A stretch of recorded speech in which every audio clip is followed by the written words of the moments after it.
Hi, ಇದೇನು ನೋಡ್ತಾ ಇದ್ದೀರಾ? ಮಾವಿನ ತೋಟ. ಇದು ನಮ್ಮದೇ ಮಾವಿನ ತೋಟ. ಎಲ್ಲಪ್ಪ ಅಂದರೆ ಪ್ರಪಂಚ ಪ್ರಸಿದ್ಧ ಮಾವಿನ ನಗರಿ, ಶ್ರೀನಿವಾಸಪುರ ತಾಲೂಕು, ಕ್ವಾಟ್ಪಲ್ಲಿ ಅನ್ನೋ ಊರು. ಅಲ್ಲೇ ನಮ್ಮದು ಮಾವಿನ ತೋಟ ಇರೋದು. ಮಾವಿನ ತೋಟ ಹೇಗಿದೆ, ಹೂವೆಲ್ಲ ಹೇಗೆ ಬಿಟ್ಟಿದೆ ಅಂತ ನೋಡೋಣ ಅಂತ ವೀಕೆಂಡ್ ಆಗಿರೋದ್ರಿಂದ ಮಕ್ಕಳನ್ನ ಕರ್ಕೊಂಡು ತೋಟಕ್ಕೆ ಹೋಗಿದ್ವಿ. ಮಾವಿನ ಹೂವು ಪರವಾಗಿಲ್ಲ, ಚೆನ್ನಾಗಿ ಬಿಟ್ಟಿದೆ. ಮಕ್ಕಳು ಹಾಗೆ ಎಂಜಾಯ್ ಮಾಡ್ತಾರೆ, ಅವ್ರಿಗೂ ಒಂಥರ ಖುಷಿ ಸಿಗುತ್ತೆ ಅಂತ. ನಮ್ಮ ಮನೆಯವ್ರಿಗೂ ಅಷ್ಟೇ ಫ್ರೀ ಟೈಮಲ್ಲೆಲ್ಲ ಮಕ್ಕಳನ್ನ ತೋಟಕ್ಕೆ ಕರ್ಕೊಂಡು ಹೋಗೋದು, ಊರಿಗೆ ಕರ್ಕೊಂಡು ಹೋಗೋದು ಅಂದರೆ ಇಷ್ಟ. ಹಾಗೆ ವೀಡಿಯೋ ಎಲ್ಲ ಕವರ್ ಮಾಡ್ತಾಯಿದ್ದಾರೆ.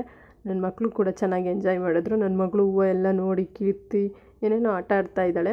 ನಮ್ಮೂರಲ್ಲಿ ಜಾಸ್ತಿ ಮಾವಿನ ತೋಟಗಳೇ ಇರೋದು. ಹಾಗೆ ಹುರುಳಿ ಮತ್ತು ಅವರೆಕಾಯಿ ಹಾಕಿದ್ವಿ. ಹಸಿ ಅವರೆಕಾಯಿ ಎಲ್ಲ ಕಿತ್ತಾಗಿತ್ತು, ನಾವು ಒಣಗಿರೋ ಅವರೆಕಾಯಿ ಸ್ವಲ್ಪ ಇತ್ತು, ಇಲ್ಲೊಂದಿತ್ತು. ಅದನ್ನು ಕೀಳೋಣ ಅಂತ ನಾನು ನಮ್ಮ ಮನೆಯವ್ರು ಕೀಳ್ತಾ ಇದ್ದೀವಿ. ಜಾಸ್ತಿ ಏನಿರಲಿಲ್ಲ, ಸ್ವಲ್ಪನೇ ಇತ್ತು. ಅದನ್ನು ಹುಡುಕಿ ಕೀಳ್ತಾ ಇದ್ದೀವಿ. ಬಿಸಿಲಾಯಿತು, ಇನ್ನೇನು ಮನೆಗೆ ಹೊರಡೋಣ ಅಂತ ಸ್ವಲ್ಪ ಇತ್ತು, ಕಿತ್ಕೊಂಡು ಹೋಗ್ತಾ ಇದ್ದೀವಿ. ಹಾಗೆ ಯಾರಿಗೆಲ್ಲ ಈ ವಿಡಿಯೋಸ್ ಇಷ್ಟ ಆದರೆ ನಮ್ಮದು ಯೂಟ್ಯೂಬ್ ಚಾನಲ್ ಇದೆ, ಎಲ್ಲರೂ ಸಬ್ಸ್ಕ್ರೈಬ್ ಮಾಡ್ಕೊಂಡು ಲೈಕ್